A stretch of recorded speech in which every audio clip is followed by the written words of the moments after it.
Thank you all so much for coming. I very much appreciate it. I'm just gonna to sort of launch into it with a quote that I sort of like, and when I first encountered it, I'm not quite sure exactly why I liked it, but I've sort of stuck with it for a while, and I hope something comes out of it.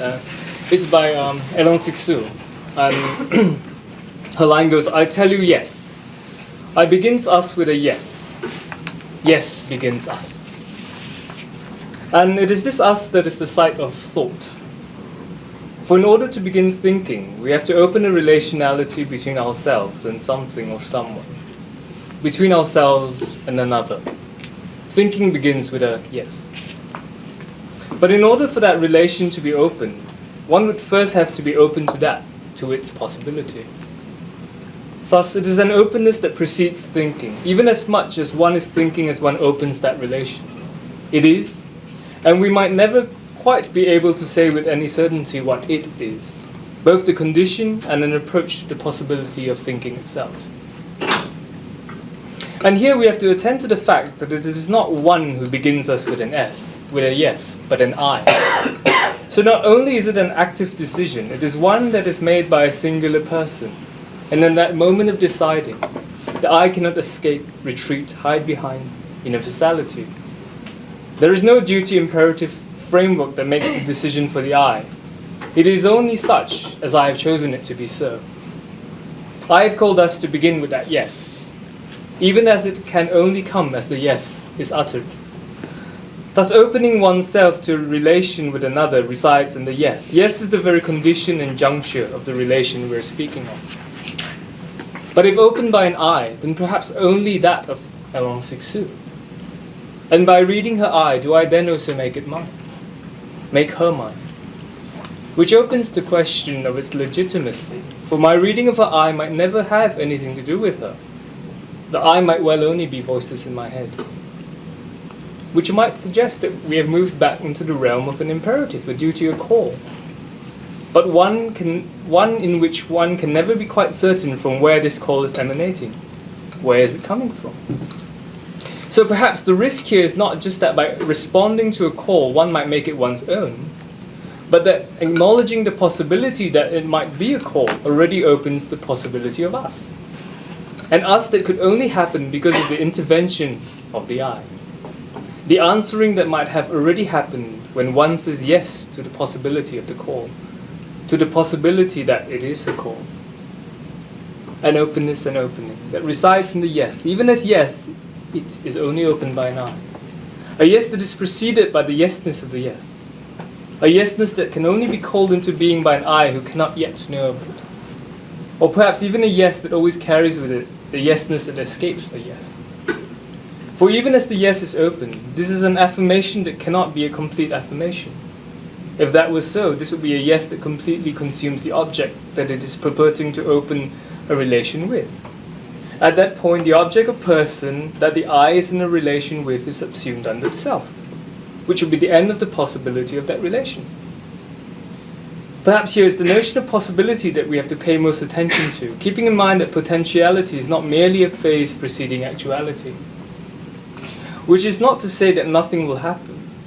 Not only can we not quite be sure of that, if it were so, it would no longer be a potentiality. Nor is it, as Giorgio Agamben would have it, a potentiality to be and a potentiality not to be. For if that were so, the not to be would lie beyond potentiality. Whilst there is something that quite possibly escapes potentiality, this is not a beyond that is outside the realm of the potential, but within it. Thus true potentiality is the potentiality to be, and an impotentiality not to be.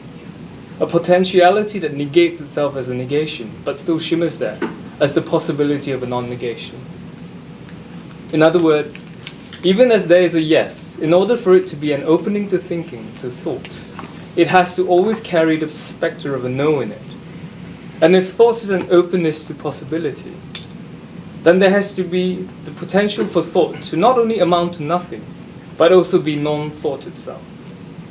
But this would not be a non-thought that is an antonym to thinking, a negation of thought, but a thinking that thinks itself as non-thinking, or a non-thinking that is already thinking. A no within a yes, a no that quite possibly carries the echoes of yesness within it, the two perhaps remaining indistinguishable.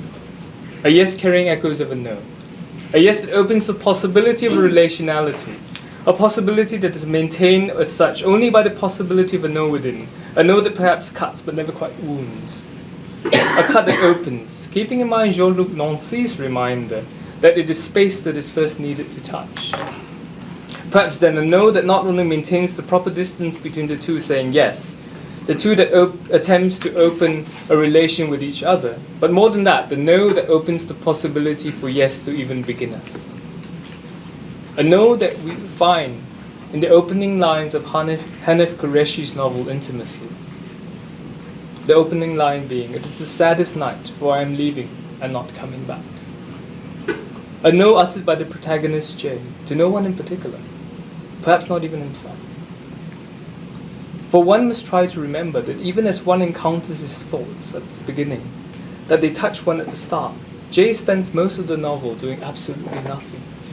And more than that, it is this no that opens his reflection, his recounting of his relationship with his wife Susan, his two children, meditating upon them in a way that it seems that he has never done before.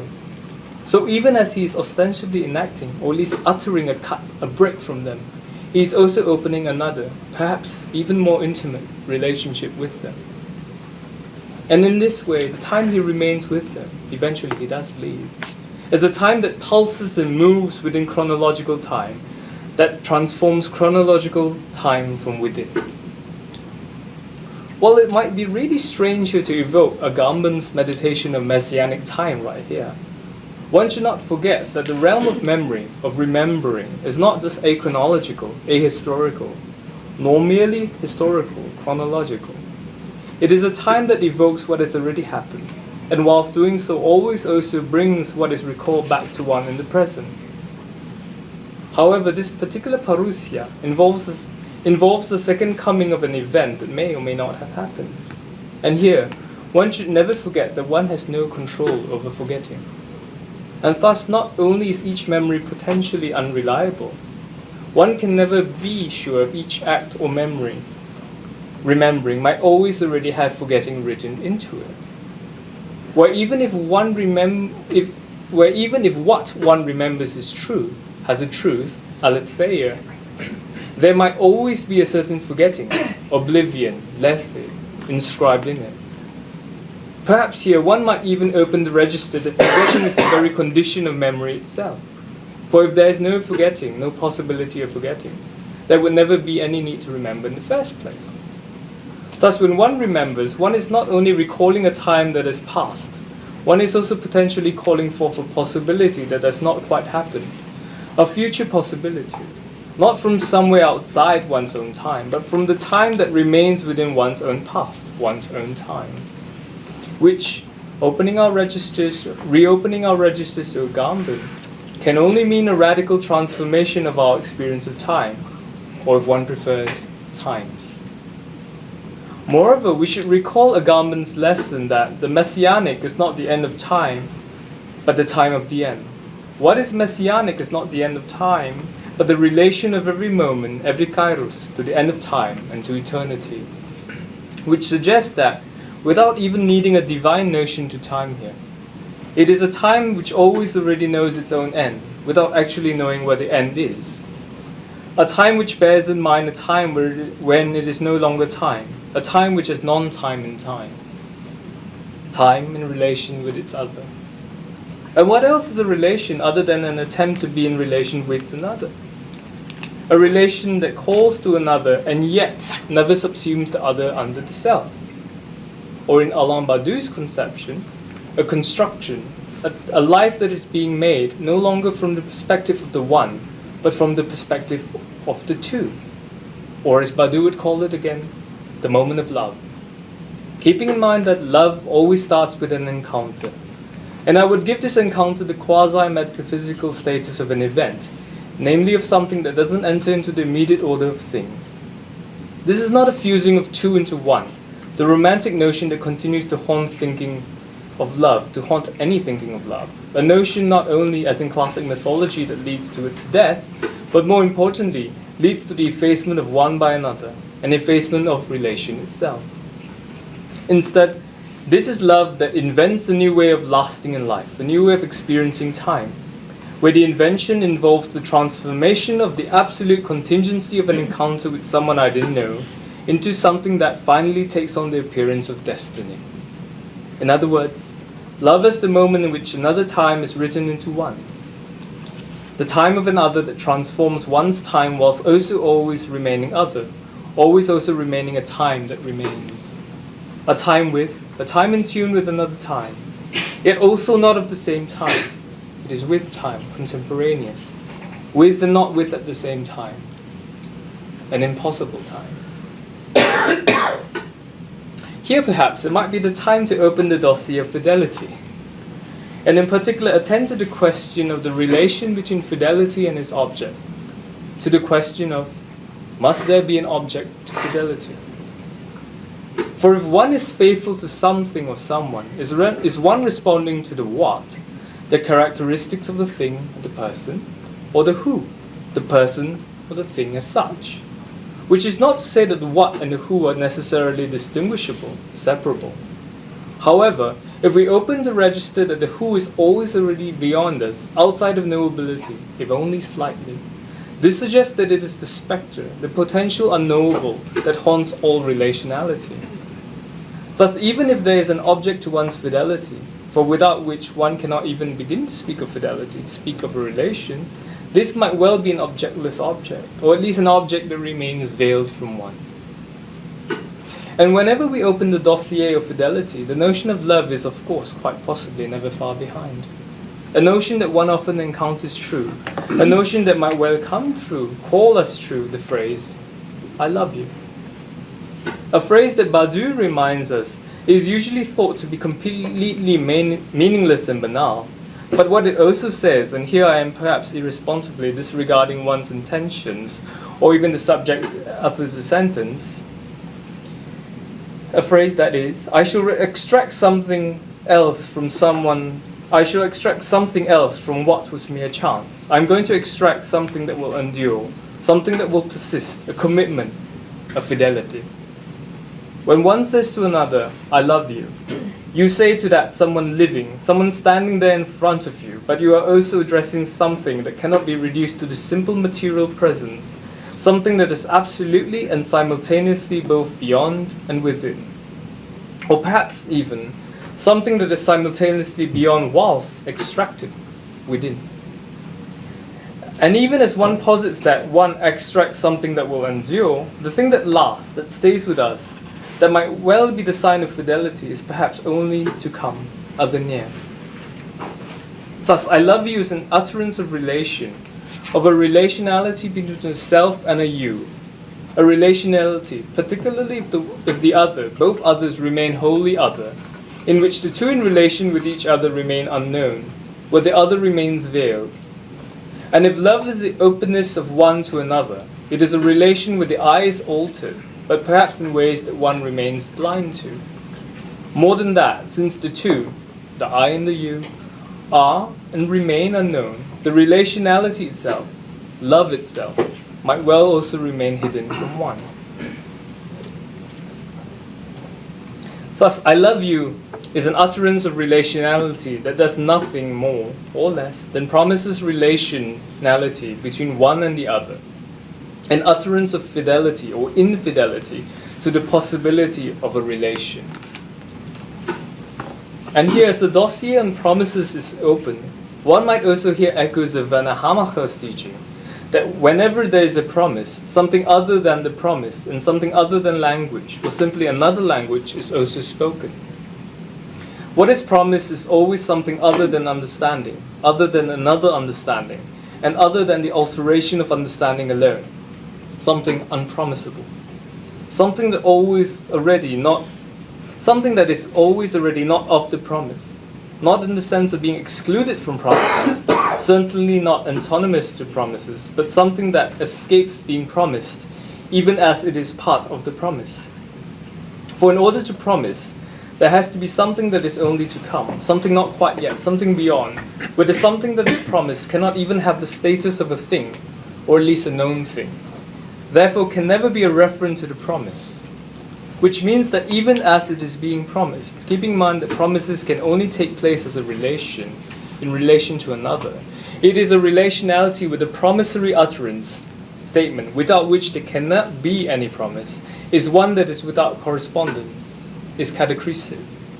A statement, an utterance that not only cannot be verified, but might never be verifiable, which might well have occurred without one ever even knowing, a coming to be outside of, exterior to what one knows, one thinks, one has uttered.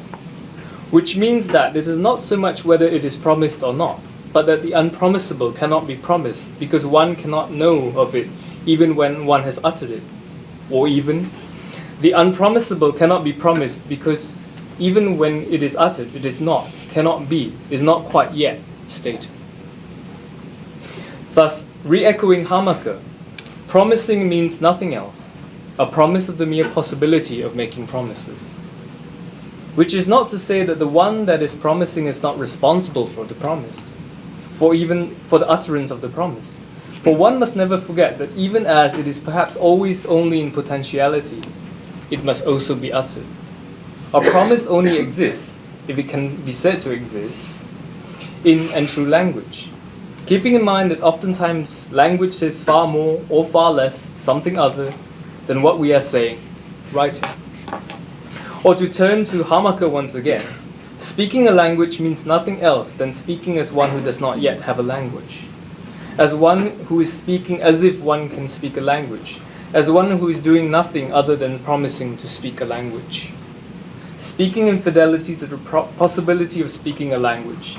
Perhaps especially when one is attempting to speak of fidelity, infidelity to another. Perhaps especially when one is uttering, I love you. Which opens the possibility that not only does the I never quite know what it is uttering, that one is uttering in blind faith to the possibility of love, in the hope of a fidelity to come, but at that point of love, the I and the you might well be in a relation that brings with it the possibility of a non-relation. A relation that puts the two in a relation with each other, whilst at the same time maintaining a distance within that relation itself. A relation that knows not what it is, even as it enters that relation. A relation with the I that enters into that relation knows not what it does, jumps in blindly, or even foolishly. The fool, the clown, the picaro. For whenever one hears of love, especially a love that is intensely devout, in spite of all circumstances, situations, particularities, it is not too difficult to hear the voice of Don Quixote, calling out, declaring his service, dedicating his life even to Lady Dulcinea, or more aptly, his Lady Dulcinea. It would be far too easy to say that infatuation has pulled the wool over the Don's eyes, and that he cannot see her for who and what she really is. That in spite of everyone, even his trusty squire, pointing out that Dulcinea is really El Donzo Lorenzo, the knight of the rueful figure sees her as the fairest lady in the world. Moreover, this would be consistent with his version of the world, attacking windmills as giants, challenging other non-existing knights, declaring himself a knight whilst forgetting he is Alonso Quixana. However, one should not forget that his madness, the catalyst as it were of his transfiguration from Quixana to a knight, comes from, true, reading too many books on chivalry, from too much reading. In this sense, one can, opening the dossier of Avital Ronell's wonderful reading of Madame Bovary in Cracked Wars, where she teases out the possibility that Emma's addictions to pharmaceuticals and reading are not necessarily completely distinguishable, one can open the register that is not so much that Quixana is seeing things that are not there, in a flight of fancy as it were, but that he is seeing new possibilities in what is in front of him, in reality itself. This distinction between fancy and possibilities, or between fancy and imagination, as Wallace Stevens would put it, is in one's relationship to reality itself. Fancy, as Stevens posits in The Necessary Angel, is an attempt to break, separate from reality. Imagination, on the other hand, is an attempt to be in the world, but not in a way that is bound by convention, repetition, habits, mores, culture itself. In other words, imagination is a throwing of oneself into the world, where one's habitus is not merely habit, merely habitual, but an attempt to respond to the world in such a way that there is a momentary cut, not from the world, but in the world itself. Thus, imagination is a manner of opening oneself to the possibility of a relationality, one that is not quite there yet, where the relation itself has not yet formed, but where one acts as if it is already done so. Which might be why, to everyone else, the one who imagines might seem to be mad, might seem to be out of his or her mind, to be quite literally seeing things. Or more aptly, seeing things that no one else can see. Not because they are not there, not because they are not looking hard enough, but perhaps because they are not looking blindly. For if knowing is based on correspondence, it is always also in the realm of memory. What is known is also what one can recall, calls back to oneself. Thus, it is a relation between one, a subject, and the object one remembers. However, since forgetting happens to one can neither control when it strikes, nor what one forgets. This suggests that there is no necessary object to forgetting, or at least no object that can be known to the one who forgets. Hence, one might never be able to detect if one has forgotten, even retrospectively. And more than that, since forgetting can come and go as it pleases, since it is beyond the possibility of knowing, it remains but a name referring to nothing except the fact that it is a name, a catachristic metaphor that moves in and out independently of one's cognition.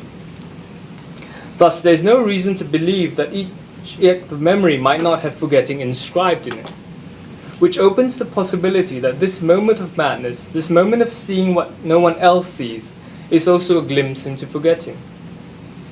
Not that one can articulate it, for the moment it is uttered, one is back into an attempt at correspondence, back into memory. But at the same time, one almost always articulates it, if only to express the fact that one cannot know what one has forgotten, through the enigmatic utterance, the utterance of an enigma, I forgot. Thus, an utterance of a memory, since it can be and is uttered, but a memory that is not shared by anyone else, not even oneself. And what one's utterance, this utterance, makes all too clear is that it is often quite impossible to distinguish with any certainty between fancy and imagination. For if one cannot know if one's recollection has any correspondence with the world, with what has happened, one cannot know if it has anything to do with reality or not. Thus, at the moment of seeing, of bringing back before oneself, one is always seeing blindly, in the precise sense of there being an inherent blindness in one's sight. Not just because one might have missed out on something, or that one might have seen something that others cannot. Not just because one can never be sure if what one is seeing is actually there, that there is an unknowability in all referentiality, but that one must make a leap of faith that one is actually seeing, that one can even see, that there is a possibility of knowing, that one can even know. And perhaps seeing what is not seen by others is not so much seeing what they cannot see, but an acknowledgement, a foregrounding even, that even as one is seeing, one is always already seeing blindly, where blindness is both the limit and the necessary condition of seeing itself, which might be why he is the rueful knight.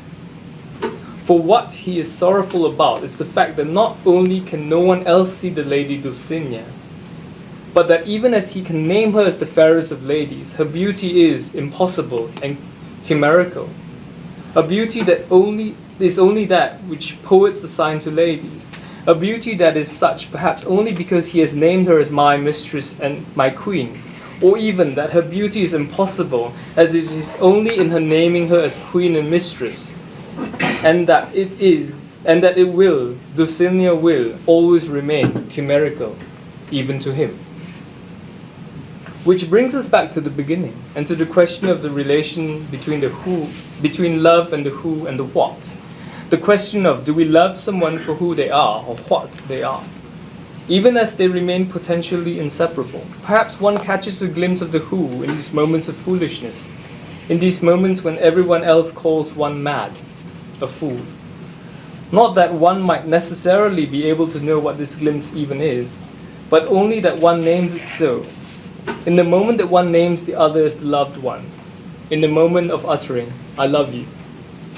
So not so much why do fools fall in love, but that one has to be a fool to fall in love, where the risk is precisely that of falling itself.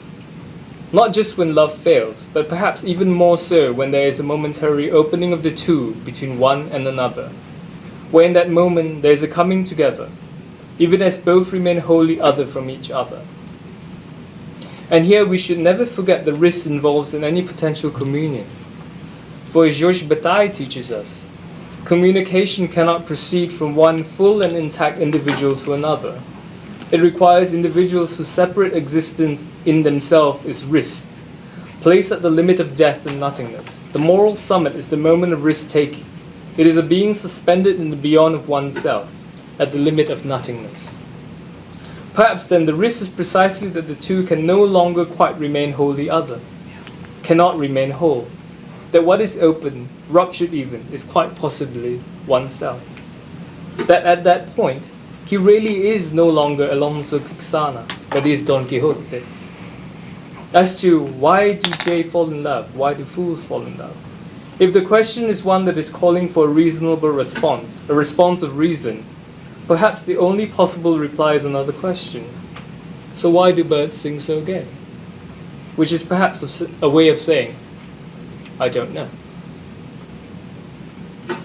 Which is why I love you is never two-way. For just because it is an utterance that opens to the possibility of relationality does not mean that it is reciprocal. And even if it is reciprocated, it is a reciprocity that is another I love you, or at most an I love you too. Another one way, and perhaps more importantly, another utterance that might not even know the reason for its utterance, an utterance that might always already lie outside reason, that is made in the same blindness as the one that it is responding to. Another utterance that might have nothing to do with the other. And as Roland Barthes shows us, proffering cannot be doubled. Only the single flash will do, in which two forces join, separate, divided, they would not exceed some ordinary agreement. For the single flash achieves this unheard of thing, the abolition of responsibility, exchange, gift, and theft, the only known forms of economy, each in its way implies heterogeneous objects and a dislocated time, my desire against something else, and this always requires the time for drawing up the agreement. Simultaneous proffering establishes a movement whose model is socially unknown, unthinkable, neither exchange nor gift nor theft. Our proffering, welling up in crossfires, designates an expenditure which relapses nowhere and whose very community abolishes any thought of reservation. We enter each by means of the other into absolute materialism. Not just materialism in the sense of conditions, contexts, particularities, situations, but also, and perhaps more importantly, in the unknowability of the object, and the unknowability that the other, both others, plunge themselves into as they become objects. Which is why I hallucinate what is empirically impossible, that our two profferings be made at the same time. But perhaps possible, if one considers the possibility that love is the opening of the time of the two, of two in their own time. A dream perhaps, a hallucination even. After all, it would not quite be a dream if it were already possible. However, in order to dream of something, to imagine it, it would also have to be within one's realm of possibility. At the very least, one would have to be able to conceive of it. Perhaps then the dream of simultaneity is an impossible possibility, possible only if we take seriously the impossibility of the simultaneous. Perhaps then, only in a time which cannot designate a chronological period or duration, but instead must represent nothing less than a qualitative change in how time is experienced, which suggests that it is not time itself that is altered, how could that even be, but one's relationship to it. Thus, a relationality that might never be able to be felt by anyone but oneself. Or even, it might well be just a relationality to oneself that is at stake here. After all, one should recall again that this is a time that Giorgio Agamben calls the time of the Messiah, Messianic time. One that is not the end of time, but the time of the end. Where to experience the time of the end can only mean a radical transformation of our experience of time. Keeping in mind that this is a time that pulses and moves within chronological time, that transforms chronological time from within. Not that chronology is altered, but in the manner in which one experiences it. For what is radically transformed is changed at the root, is oneself. For one should not, even as one tends to, forget that the I is always already for one should not forget that the I is always already plural, even grammatically. She loves, I love. Perhaps always already an indication, a reminder of its own otherness, perhaps even to itself. Thus, it is a situation where one is both in time and in another time at the same time, where one is contemporary. Perhaps then, keeping in mind that I love you is an attempt to open a relation. It is an opening, an utterance that distends time, and a ready that is also a not yet, a delay that does not put off until later, but is instead a disconnection within the present moment that allows us to grasp time. For without this momentary delay, this disconnection, there would not be the gap, the space between, for the other I love you, for the response from another, to be an actual response. It is a relation, an opening to the event, to the possibility of the two, only in the moment when the I love you doesn't merely assume an automatic affirmation, isn't seeking a banal reaction, where it opens itself to the possibility of a rejection, even a non-response, but at the same time remains open to the possible response that is to come. In fact, is uttered as if the response is to come, never expectantly, but always already in hope, perhaps only awaiting. Bearing in mind that waiting has no object. For the moment one knows what or whom one is waiting for, waiting is already ended. One is already in expectancy, where arrival is the mere actualization, where waiting is only part of a phase. Moreover, if one already knows the object that or whom one is waiting for, it is always already there, and one is in mere chronological time, where the object has already arrived and is not just yet materialized. But at the same time, if one has absolutely no idea of what or whom one is waiting for, there is no relation, there is no waiting as well. Thus, the only way in which one can be waiting, without it just being functional or simply utilitarian, is to have a name to the waiting, where one is waiting for a name, without necessarily knowing whom or what this name corresponds to or with. In this way, it is a relation to something, but a something that remains in possibility. Godot, for instance. Where there is a distance, a gap between, that opens the possibility that the name that one is awaiting is not just about to come, but also perhaps always already there, and already and a not yet. But not in the same form as when one knows the object, for that is when the idea is already there and the material object is not yet. This instead is a radical transformation of one's experience of waiting, where both the eidos and the physis are both simultaneously potentially there and not yet there, where all one can say is that, I wait. Or allowing all echoes of Roland Barthes' beautiful question, am I in love, to resound here, along with his equally enigmatic response, yes, since I am waiting. And where else is that waiting but in the dash between the mark of the question and the response? For he continues, the lover's identity is precisely, I am the one who waits. Which opens for us, leaves us with the question of the I and the identity of this I. For since the I cannot know whom or what she might be awaiting, and since love is the openness to the possibility of another, since love is of the possibility of the two, all the I can know is that it is the one that waits. Where another response, whether another responds, whether another comes, whether the other that comes is I itself is not known, and perhaps can never be known, even if after there is a response.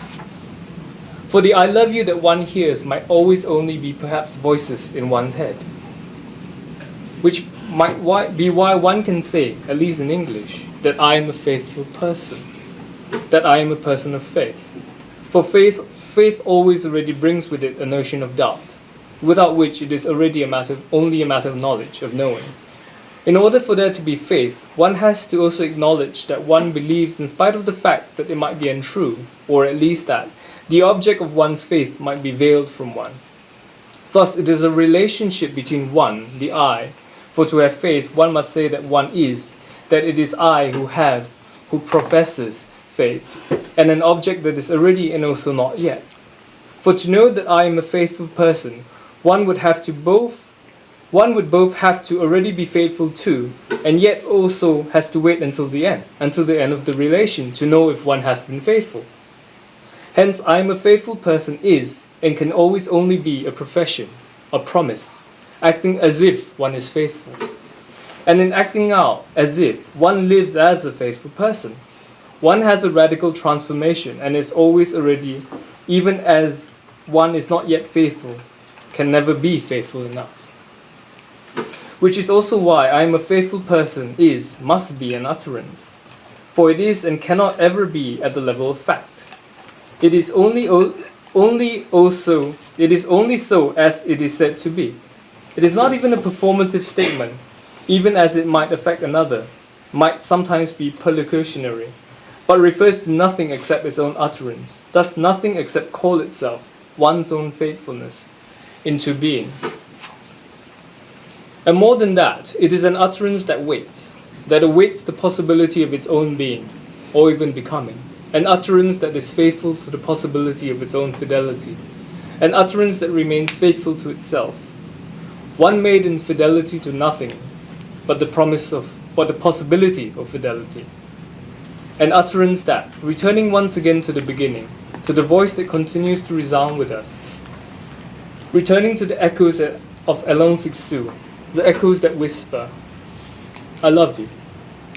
I work at understanding you to the point of not understanding you, and there, standing in the wind, I don't understand you. Not understanding in the way of holding myself in front and letting come. Transverbal, transintellectual relationship. This loving the other in submission to the mystery. It's accepting, not knowing, forefeeling, feeling with the heart. I'm speaking in favor of non-recognition, not of mistaken cognition. I'm speaking of closeness without any familiarity.